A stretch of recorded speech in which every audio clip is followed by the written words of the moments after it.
Hello, welcome back. We're going over the whole Residents discography, and the first episode was basically all the most avant-garde kind of experimental weirdo albums.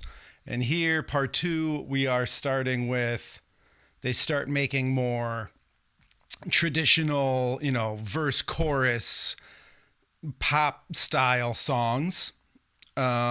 Which really worked out because, this is late 70s. We're starting with 1978, and it's, new waves happening, punks happening. There's all sorts of weird, cool music on the radio, and that works out great for them.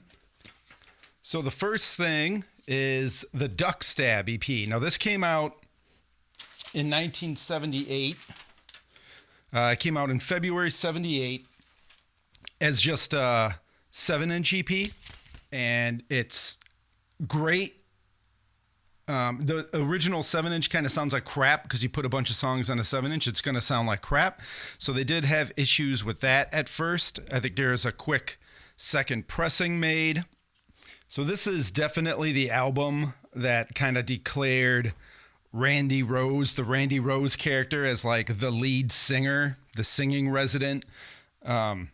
He totally takes over on this album, whereas on the earlier ones you hear other voices like Bo Buck and other people. The 7-inch has a different track order than the LP version, and in my opinion, it is the way better track order. Lots of people don't agree with me on that. Duck Stab was, and still is, one of the most popular albums by them. Primus has covered at least 3 Resident songs, and they're all from this LP.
So Duck Stab, the 7-inch EP, was such a surprise success that they jumped right back in the studio and recorded another batch of songs like this, which is the Buster and Glenn side. I don't know if the sleeve is messing with you. So yeah, Buster and Glenn, which I actually think is better than Duck Stab. Same kind of stuff, really awesome, dark, weirdo, like new wavy-ish, more song structured. So it was all reissued as one LP with Duck Stab on one side, Buster and Glenn on the other side. And that's where they changed the track order of Duck Stab.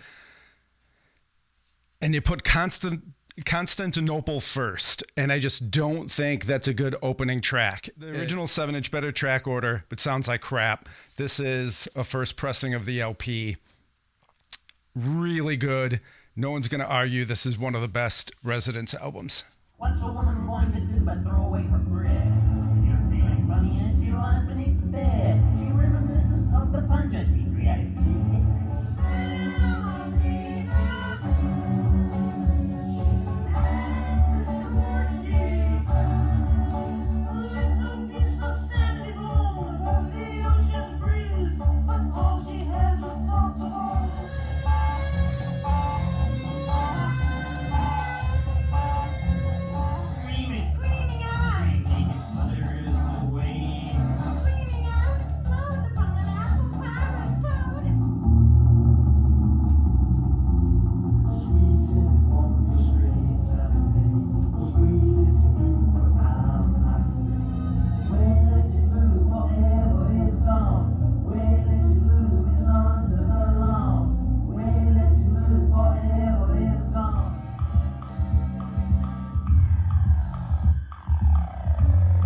In August 78, Snakefinger puts out his debut solo single. We haven't even mentioned Snakefinger. He is the guitar player. He's from England, maybe. He is the only like real musician in the group. He's not on every single album because he does other things. He had been in bands for years, since the earlier 70s. So he would be off touring with like Chilly Willy was one of his groups, stuff like that. But he does play on a lot of their earlier stuff. He plays on Duckstab. But yeah, August 78, he releases his debut solo 7-inch, which is made with the Residents, and it was the Spot and his version of Smelly Tongues from the Meet the Residents album. And it's awesome. It's really kind of primitive, but it also fits into this new sound structure that the Residents are putting out. I do not have a copy of the Spot single, so we'll be listening to those two songs from this.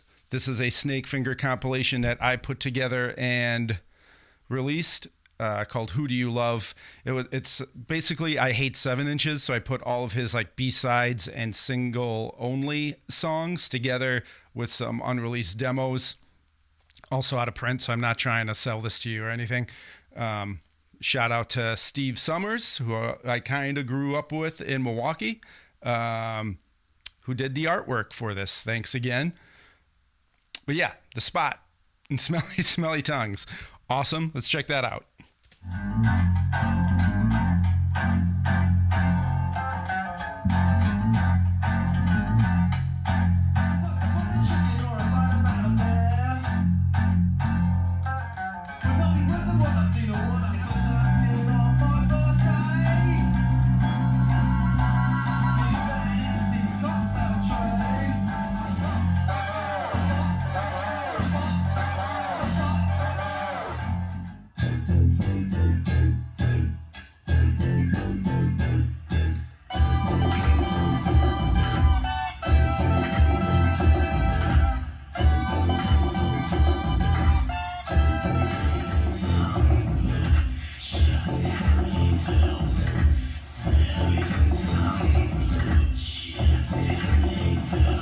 Also in August 78, they reissued the Satisfaction single, which originally came out in 76. We talked about in the last one, and the original pressing, they only made 200 copies because that's how many copies they could sell of something back then.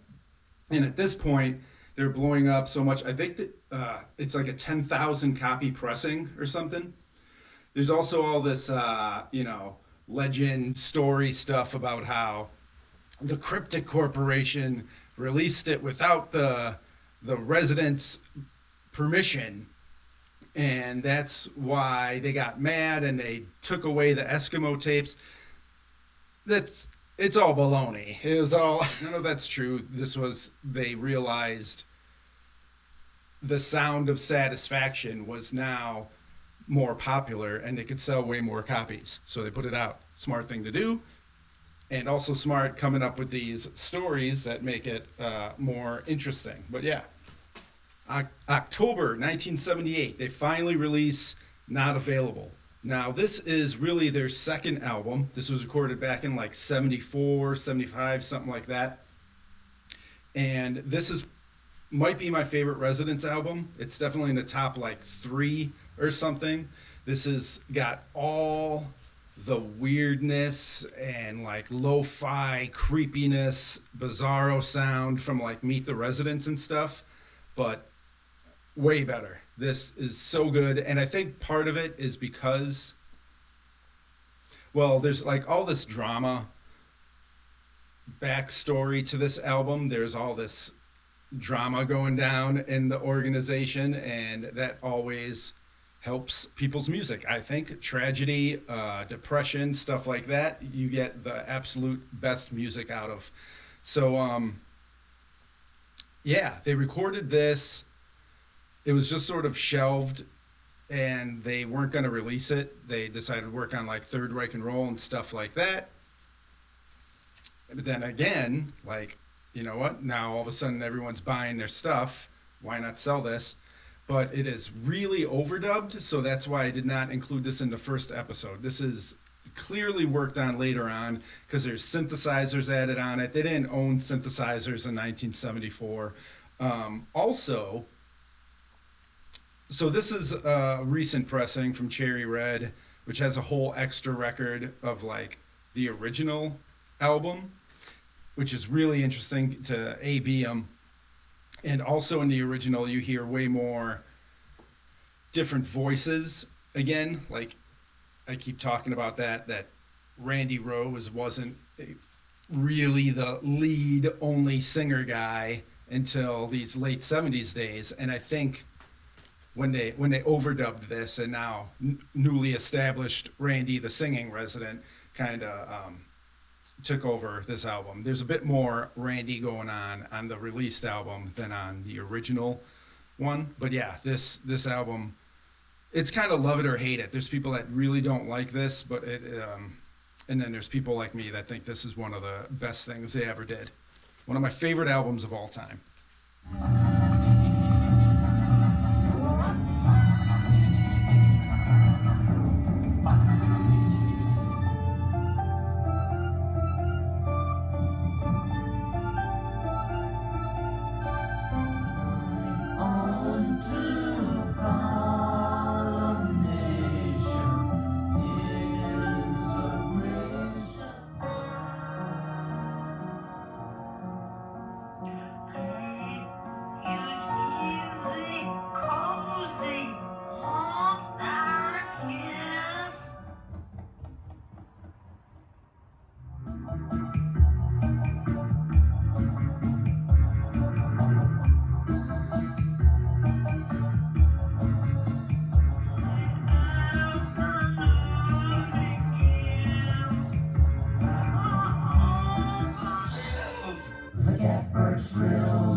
Well, strangers have lived on longer trains before. Ships going down, ships going down, ships going down. Calling cards and winking bards are just a way to see this show. Our TV show.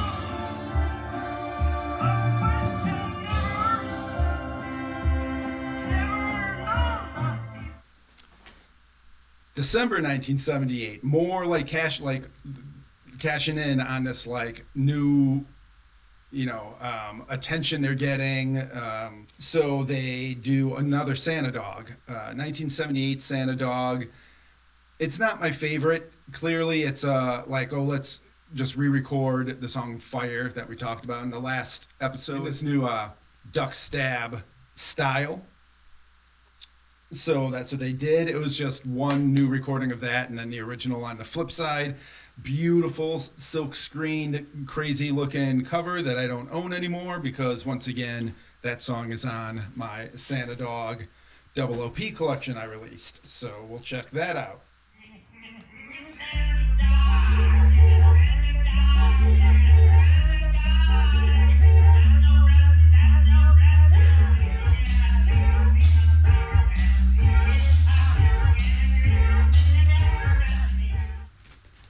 August 1979, Ralph Records does a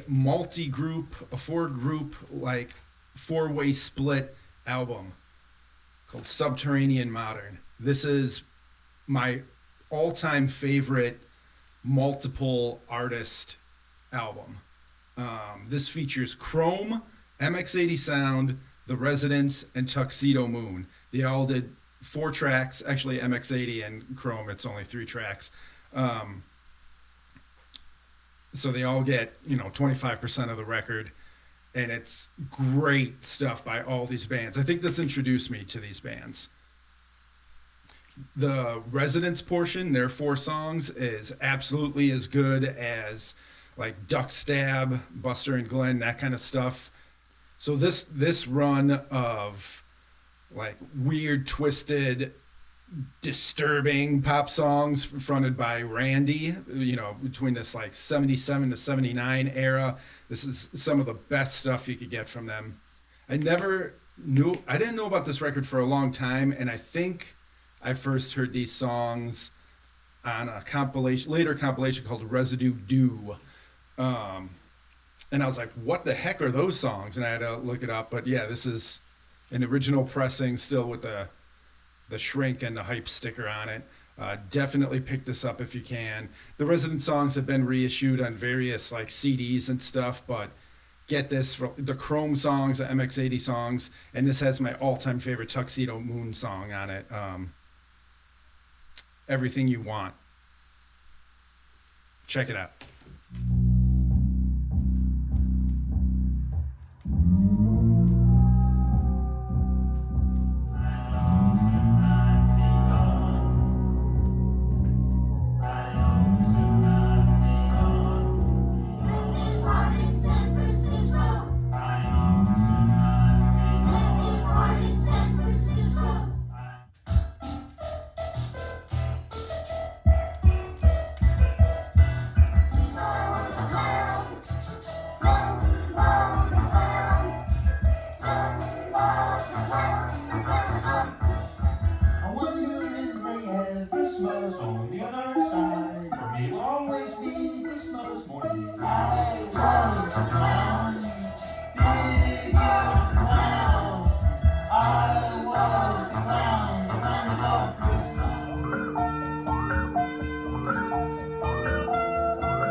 Okay, so in the last episode we talked about Fingerprints from 1977 and how it was a 3-sided record with Babyfingers. It was supposed to be the 3rd side, and I'm on the fence on why I didn't talk about this in that episode or why I'm talking about it now. It was released in September 1979 finally. And I guess the reason I decided to talk about it now instead of the last episode is because I'm not 100% positive this wasn't overdubbed later. It definitely sounds just like Fingerprints. But the thing that makes me skeptical is Fingerprints has more of those other singers on it, yet this one is pretty much Randy, the singing resident. So did they change things after the success of Duck Stab? Or is this really totally untouched original 1977 recordings? I'm not positive. It could be totally original, or maybe they changed some stuff out. It doesn't matter either way. This is awesome. Probably the best EP ever made. I like this actually better than Duck Stab because it's a little darker and weirder. Walter Westinghouse, the whole second side is a nice long song. Great synth work on there. Probably their Odyssey. But yeah, I love this album.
heard Walter say.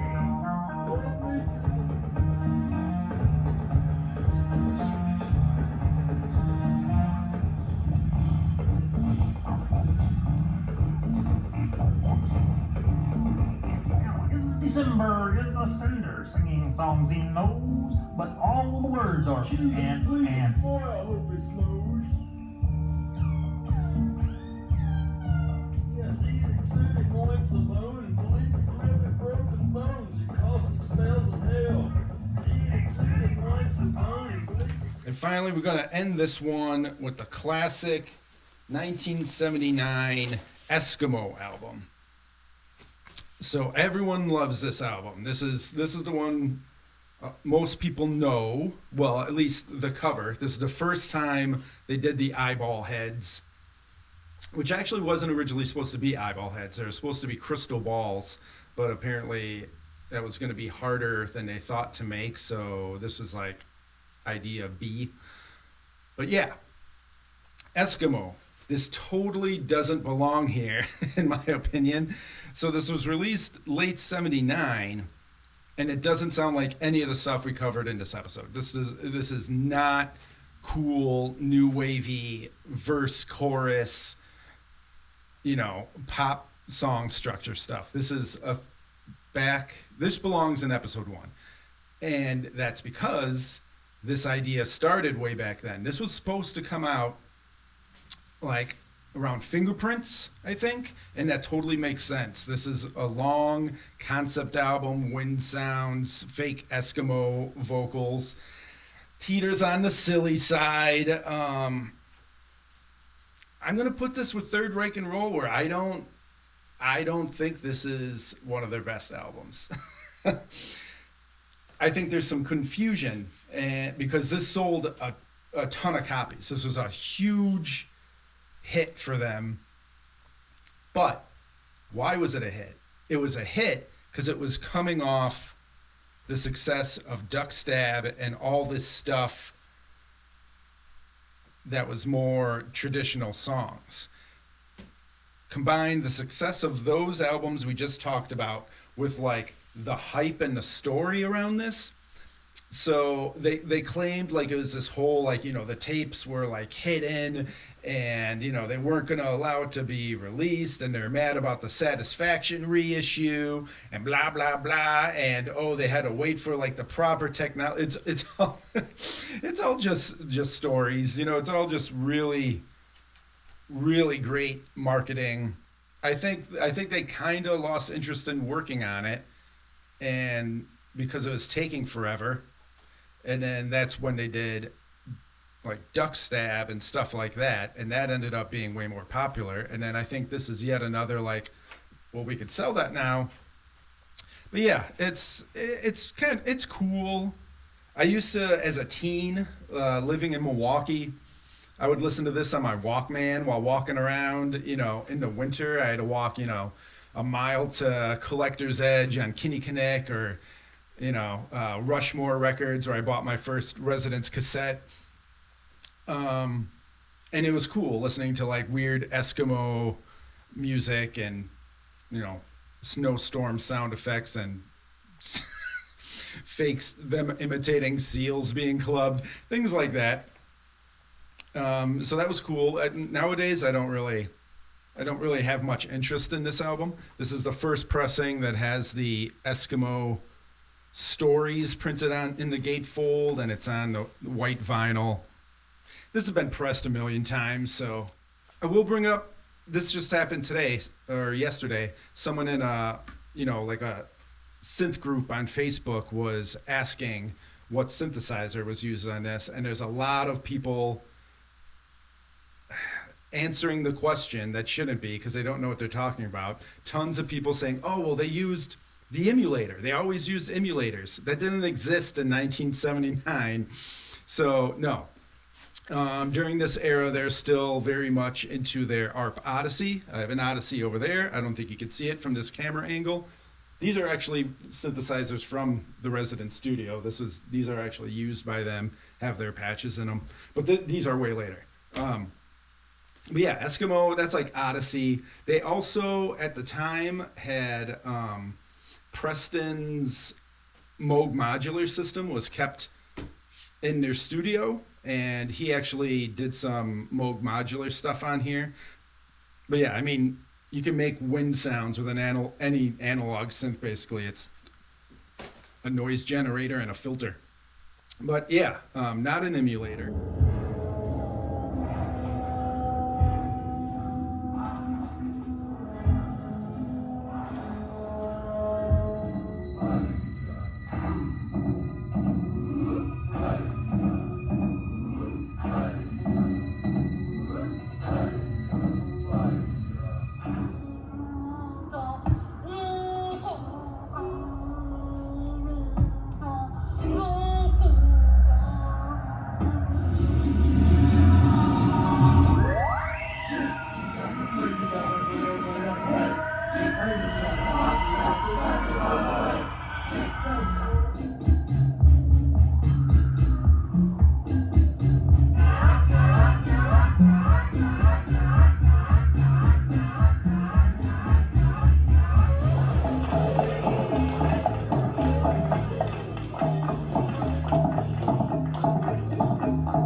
We'll get to the emulator days in the next episode. No, I don't think.